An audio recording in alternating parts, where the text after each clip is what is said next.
Hi friends, சிங்கப்பூர்ல dress wash பண்ணி வெளியில போட்டு அது மழையில நனையாம எடுத்து மடிச்சு வைக்கிறதுலாம் பெரிய விஷயங்க.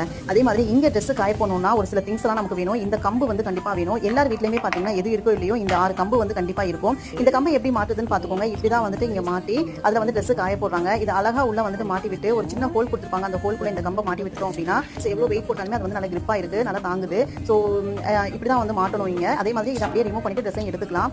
இதே மாதிரி தான் வந்து பாத்தீங்கன்னா இங்க இருக்கவங்க எல்லாருமே வந்து ட்ரெஸ்ஸை காய போடுறாங்க.